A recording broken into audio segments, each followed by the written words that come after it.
உள்ள போக முடியல, ரவுடிய ராஜ்யமாக இருந்தது.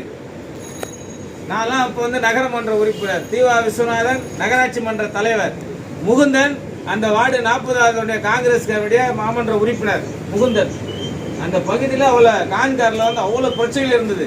தொழிலாளிங்க வேலை செய்ய முடியல. தொழிலாளிகளுக்கு வேலைக்கு போனா அங்க கப்பம் கட்டிட்டு தான் அந்த தொழிற்சாலைக்கு போக முடியும். கான்கார்ல அந்த எல் சுந்தராஜ் தான் 1.5 மாத காலமாக உண்ணாவிரதம் இருந்து அந்த ரவுடி சிங்கெல்லாம் ஓட விட்டு தொழிலாளர்களை காப்பாற்றி தொழிலாளர்களை வேலை வைத்தவர் இந்த சுந்தராஜன். அப்படிப்பட்ட ஒரு நேர்மையான ஆள். கம்யூனிஸ்ட் கரப்ஷன் இருக்காது, நல்லா தெரிஞ்சுக்கங்க. திருவொற்றியூர் தொகுதி வளர்ச்சி பெறும், தொழிற்சங்கங்கள் நிறைந்த பகுதி. அதனால்தான் நம்முடைய கழக தலைவர் மாண்புமிகு தமிழக முதல்வர் கூட்டணி தர்மத்திற்காக அதை நம்ம ஒதுக்கி இருக்கிறோம். நீ சொல்லு, உதயசூரியன் இல்லை என்றாலும் உதயசூரியன் ஆதரவு பெற்ற சின்னம் என்னுடைய தமிழக முதல்வர் கழக தலைவர் அண்ணன் தளபதி தானே திருவொற்றியூர் நிற்கிறாரு. இன்றைக்கு நம்ம திருவொற்றியூர் தொகுதியில எதிர்த்து நிற்கிறவன் வேட்பாளர் நல்லவரே கிடையாது. நல்லா தெரியும். 2 வாட்டி சட்டமன்ற உறுப்பினராக இருந்தார் குப்பை. ஒவ்வொரு மீனவர் கிராமங்களுக்கே நம்ம ஓட்டே போட மாட்டாங்க, மீனவருக்கே சீட்டு கொடுக்கல அப்படிலாம் ஒரு துன்பத்தை உருவாக்குனாங்க. குப்பம் தான் உருவாக்குறது, வேற யாரும் உருவாக்கல. தெரியுதுங்களா? நம்முடைய திமுகவில் எத்தனையோ மாவட்ட செயலாளர்களுடைய தொகுதி கூட்டணிக்கு விடப்பட்டிருக்கிறது. எத்தனையோ தொகுதி சட்டமன்ற உறுப்பினர்களுக்கு தொகுதி விடப்பட்டிருக்கிறது. திருவொற்றியூர் மாதிரி நான் கொடுத்துருக்கேன் வேட்பாளர், கூட்டணி கொடுத்துருக்கேன். நீ ஜெயித்து கூட்டிட்டு வா, எல்லாரும் அட்வைஸ் பண்ணி நீ எல்லாருமே இன்னைக்கு களத்தில் இருக்கோம். நம்முடைய திருவொற்றியூர் சட்டமன்ற உறுப்பினர் KP சங்கர் உட்பட்டு எல்லாருமே இன்னைக்கு பணியாற்றிட்டு இருக்காங்க. நாங்க மீனவர் கிராமத்துக்கு கிட்டத்தட்ட 21 மீனவர் கிராமத்துக்கு போன வேட்பாளரை கூட்டிக்கிட்டு சுந்தராஜை கூட்டிக்கிட்டு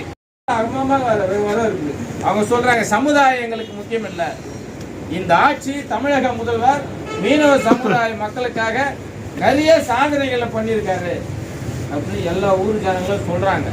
அந்த அளவுக்கு இன்னைக்கு திருவொற்றியூர்ல சுத்தியில் அருவாள் நட்சத்திரம் மீனவ பகுதி மக்களில் ஃபேமஸ் ஆயிருக்கு. தெரியுதுங்களா? இந்த பகுதி திருவொற்றியூர் கிழக்கு பகுதியில் 170 பூத் இருக்கு அப்படி சொல்லலாம். இன்னைக்கு பார்த்தீங்கன்னா நீங்க 5000 ரூபா போட்டிருக்கோம், நீ 8000 ரூபா கூப்பன் கொடுத்துருக்கோம். அவனை ஃப்ரிட்ஜ் வண்டி தான் தருதுன்னு சொன்னாப்புல. நம்ம கூப்பன் கொடுத்து நீ பழைய பொருளை போட்டுட்டு எது வேணாலும் வாங்கிக்கலாம், ஏசி வாங்கிக்கலாம், ஃப்ரிட்ஜ் வாங்கிக்கலாம், என்ன வேணாலும் வாங்கிக்கலாம். அது சூப்பர் தேர்தல் அறிக்கையா இருக்கு. நிறைய ஸ்கீம்களை கொண்டு வந்திருக்கிறோம். புரியுதுங்களா? நான் முதல்வன் திட்டம், மகளிர் உரிமை தொகை, எல்லா ஸ்கீமும், காலை உணவு திட்டம் விரிவாக்கம் படுத்த போறோம். 1000 ரூபா கொடுத்துருத 2000 ரூபா இப்போ கொடுக்க போறோம். மீனவருக்கு 8000 ரூபா கொடுக்கறத தடைக்கால சட்டத்தில் 12000 ரூபா கொடுக்க போறோம். நிறைய ஸ்கீமுங்களை கொண்டு வந்திருக்கோம். திருவொற்றியூர்ல 2 வாட்டி சட்டமன்ற உறுப்பினர் குப்பை. ஒன்னு சொல்லுங்க, நான் இதை செஞ்சுட்டேன் அதை செஞ்சுட்டேன் அப்படின்னு சொல்லுங்க பாங்க.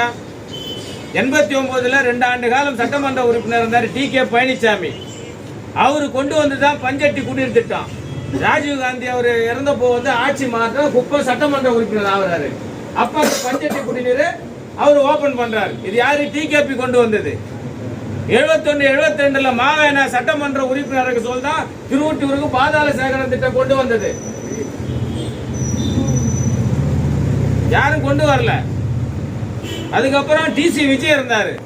TKP தான் இந்த TH ரோடு பாத்தீங்கன்னா, TH ரோடு இங்க இருந்து பூக்கடைக்கு போனோம்னா டோல்கேட் வரைக்கும் போனோம்னா 1.5 மணி நேரம் ஆகும். எல்லாரும் தெரியும், பாபா எனக்கு தெரியும். எப்படி அந்த TH ரோடு 56 ஏறினா நம்ம நிம்மதியா போக முடியுமா?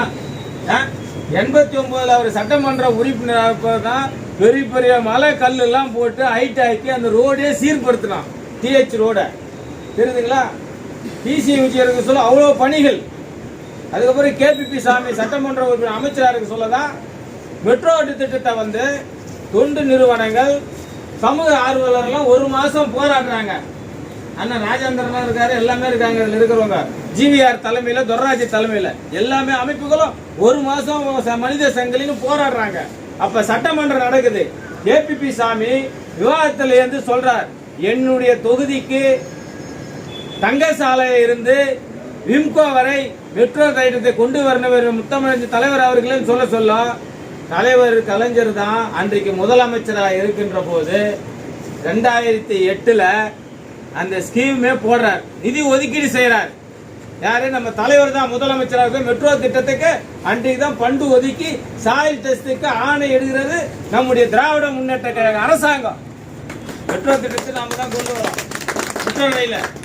அதே மாதிரி கூட்டு குடிநீர் திட்டம், பஞ்சட்டி குடிநீரை டிகேபி கொண்டு வந்தார். சட்டமன்ற உறுப்பினராக குப்பை 2 வாட்டி இருந்தாப்புல. ஏதாவது பண்ணா சொல்லுங்க பார்க்கலாம். கூட்டு குடிநீர் திட்டம், மன்மோகன் சிங், இந்திரா காங்கிரஸ், தேசிய காங்கிரஸ் ஆட்சி நடக்குது. 200 கோடி ரூபாய் தமிழ்நாட்டிற்கு மானியம் தருகிறாங்க. 98 கோடி ரூபாயை திருவொற்றியூர் நகராட்சிக்கு நம்முடைய முதல்வர், உள்ளாட்சித்துறை அமைச்சராக இருக்காரு, துணை முதல்வர் இருக்காரு, அண்ணன் தளபதி ஒதுக்குறாரு. திருவொற்றியூர் எதுக்குன்னா கூட்டு குடிநீர் திட்டம். இன்னைக்கு 1 to 1 நாளைக்கு தண்ணி வருது. அந்த திட்டத்தை கொண்டு வந்தது கேபிபி சாமி, திராவிட முன்னேற்ற கழகம். காட்டுப்பள்ளியில கடல் நீர் திட்டத்தை கொண்டு வந்தது முத்தமிழறிஞர் கலைஞர், திமுக ஆட்சியில. ஆனா அந்த திட்டத்தை 10 வருஷமா அம்மையார் ஜெயலலிதா முதலமைச்சராக இருந்தாரு, ஓபிஎஸ் இருந்தாரு, எடப்பாடி இருந்தாங்க. ஆனால் அந்த கடல் நீர் குடிநீர் திட்டத்தை பாயடிச்சிட்டாங்க. ஜெர்மன் கம்பெனியோட கோலபரேஷன் பண்ணி அதை டெண்டர் வச்சு வேலை நடந்துருது. 10 ஆண்டு காலம் அவனுக்கு பணம் கொடுக்காம அந்த கம்பெனியோட டிவால் ஆயிடுச்சு. இன்னைக்கு அவன் கேஸ் போட்டிருக்கான். அந்த கடல் நீர் குடிநீர் திட்டம் நம்மளுக்கு தண்ணி வரல. இன்னைக்கு கூட்டு குடிநீர் திட்டத்தை தான் நம்ம கொண்டு வந்துடணும். நம்ம கூட்டு குடிநீர் திட்டத்தை கொண்டு வந்தவன் குப்பாய் சட்டமன்ற உறுப்பினர் இருந்தாரு. டெய்லியும் தண்ணி கொண்டு வந்துருக்கணுமா இல்லையா? கொண்டு வந்துருக்கணுமா இல்லையா? எதை பார்த்தாலும் நான் தான் கொண்டு வந்தேன். அன்னைக்கு 2008 அடிகள் நாட்டப்பட்டதான் மாட்டு மந்த பிரிச்சு ஆட்சி மாறுது. அவங்க திறப்பு பண்றாங்க. அன்னைக்கு சட்டமன்ற உறுப்பினர் கேபிபி சாமி தான். கேபிபி சாமியோட கூப்பிடல திறக்கிறாங்க. டைம்ஸ் ஆஃப் இந்தியா மருத்துவமனை இன்னைக்கு பாருங்க, சட்டமன்ற உறுப்பினர் முயற்சியா நீ கலை கல்லூரி. அன்னைக்கு இதே சாமி சொல்லிதான் கலை கல்லூரியை உருவாக்குறாங்க. அதிமுக ஆட்சியில பூந்தோட்ட ஸ்கூல்ல, தொடக்கப்பள்ளியில காலேஜை திறந்துட்டு போயிட்டாங்க. இன்னைக்கு பாருங்க காலேஜ் எப்படி இருக்கு பாருங்க. டிஜிட்டல் காலேஜ் இன்னைக்கு மொத்தம் 800 பிள்ளைங்க படிக்கிறீங்க. ஃபர்ஸ்ட் ஷிஃப்ட் 400, செகண்ட் ஷிஃப்ட் 400, 800 பிள்ளைங்க படிக்கிறீங்க. ஏழை எளிய பிள்ளைகள். 2500 ஃபீஸ். அதுல இவ்வளவு ஸ்கீமுங்க நம்ம பண்ணிருக்கோம். பாலிடெக்னிக் வருது, ஐடிஐ வருது. திருவொற்றியூர் மார்க்கெட் 30-40 வருஷம் பிரச்சனை. அந்த மார்க்கெட் உள்ள போயிட்டு வெளியே வர முடியுமா? குப்பை சட்டமன்ற உறுப்பினர் பண்ணி கொடுத்தாரா?